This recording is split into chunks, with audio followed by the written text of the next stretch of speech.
I'm Kara, founder of Bravely Go, and hot take incoming, I think everybody should have a prenup before they get married. So today, let's talk about what a prenup is, how they work and how to get one, and what you should consider putting into your prenup. But first, go ahead and hit that like button to show this in the algorithm to all the prenup haters out there.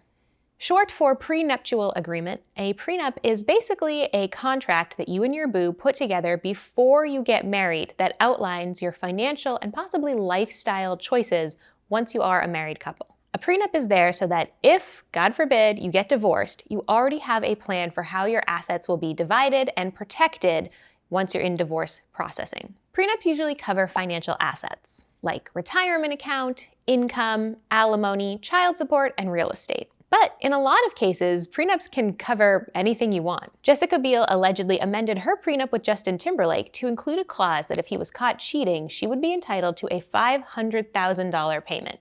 And Catherine Zeta-Jones allegedly has a clause in her prenup with Michael Douglas that she would receive $2.8 million per year of marriage if they divorced.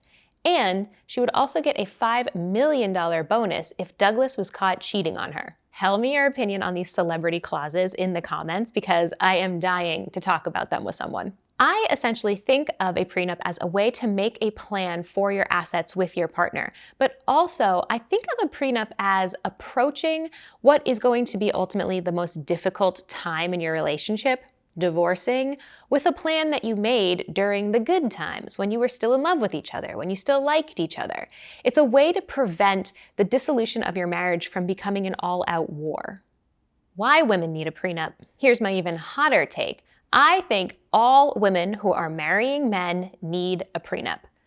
Cue the MRAs. Listen, the facts speak for themselves. Women come out of divorce much more financially worse off than men. In 2022, Kiplinger reported that going through a divorce is difficult for everyone involved, but the economic consequences almost always fall more heavily on the woman. According to the Government Accountability Office, women who divorce after 50 will see their income drop by 41%, versus men seeing only a 23% drop. Women are more likely to feel divorce's financial burden, says Shweta Lawande, a CFP and CDFA and lead advisor with Francis Financial, a firm specializing in divorce financial planning. A woman can pretty much see her retirement savings in IRAs, 401ks, pension plans, 457s, and 403bs cut in half, which can be devastating. In addition, she is unable to recover because she tends to earn less in her career and may also have taken time out of the workforce to care for children. Exactly what I just said. We're on the same page, me and Shweta. A 40-year study that followed the financial lives of divorced women found that at retirement age, divorced women who never remarried had an average monthly benefit of around $1,000. The figure more than doubled to $2,231 for continuously married women who enjoyed the combined effects of their husband's benefits too. If you're not partnered in the United States, the financial systems are somewhat hostile to you. And if you're divorced, meaning you've had to pay the cost of a lawyer, perhaps you've had to pay alimony or child support, perhaps you had to divide your assets, women generally come out the other side of that with less money than either women who never married or women who remained married long-term. Please, I'm not saying this because I hate men.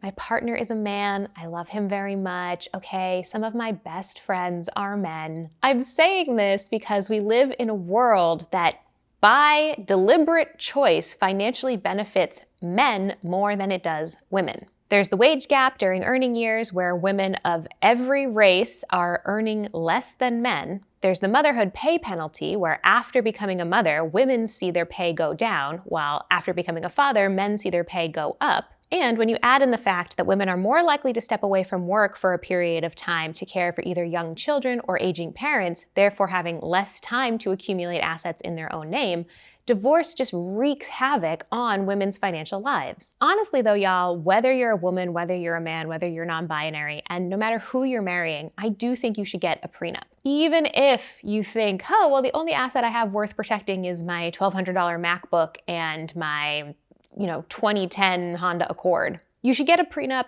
even if you know you're never going to get divorced. Talking to your current partner and soon-to-be spouse about money should be a part of your life anyway. Moving forward, if you're going to be combining lives, hopefully you're combining conversations about money. And having the conversation about protecting and organizing your individual assets and your joint assets is just a favor to future you. So what can you put in a prenup? Pretty much anything you want related to your financial assets, childcare, and spousal support. While some states do make room for putting in clauses like how many holidays you'll have to spend with your in-laws each year, prenups are really designed to be focused on the finances of a partnership. So you can cover financial property, debt allocation, spousal support, and inheritance. Meaning, if your partner comes to the marriage with $70,000 worth of student loan debt, you can write into your prenup that you are not liable for paying back that debt in any way. Or if you bring a house to your marriage that you already own in your own name, you can put in the prenup that that asset is to remain yours alone in the event of a divorce, and any appreciation or equity built in that property is going to remain yours alone as well. Perhaps most commonly, and I would argue most importantly, you can use a prenup to protect and divide your retirement assets. Women live longer than men and earn less than them throughout their career, so it's essential to have this conversation about retirement money because women are more likely to retire into poverty than men. As of 2021, women 65 or older were about 43% more likely than men to live on an income below the poverty level, and around 65% of the elderly poor are women. So if before you get married you have any type of money stashed away in a 401k, 403b, IRA, any type of retirement account, I would definitely write into your prenup that that money and its appreciation remains in just your name in the event of a divorce. Without a prenup like this that explicitly states what you two want to do in the event of ending your relationship, your divorce will default to the laws of your state. This includes dividing up all investments, all liabilities, all real estates, and some states include inheritance and will make you divide up an inheritance that you received from someone in your family. Now, maybe you like the divorce laws in your state, but maybe you don't. And I know that I would just feel more comfortable writing my own divorce laws essentially into my prenup than just trusting that the state of Texas has my back. One thing to note, a big area that prenups generally cannot cover is child support and child custody. Those things are going to have to be hammered out by your lawyers during and after the divorce. So now, how do we get a prenup? You can hire an estate planning attorney for you and for your partner in order to have a prenup drawn up. You each need to have legal representation if you want to get a prenup.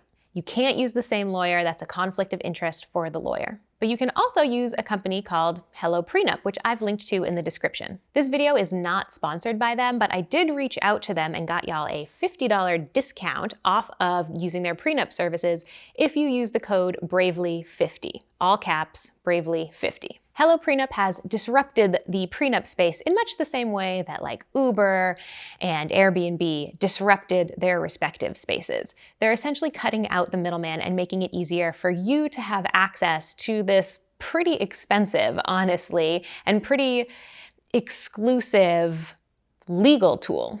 And as should be very clear by now, I think that's very important. So I'm very into what Hello Prenup is doing. And like I said, if you use the code BRAVELY50 at the link in our bio, you'll save $50 on getting your prenup, which is money you can then use to invest. So drop your questions about prenups in the comments. I definitely want to talk about this with y'all. And please, if you like our content, give us the old thumbs up and make sure to hit subscribe when you're done watching. And honestly, maybe send this video to the person in your life who needs to hear it. You know who it is.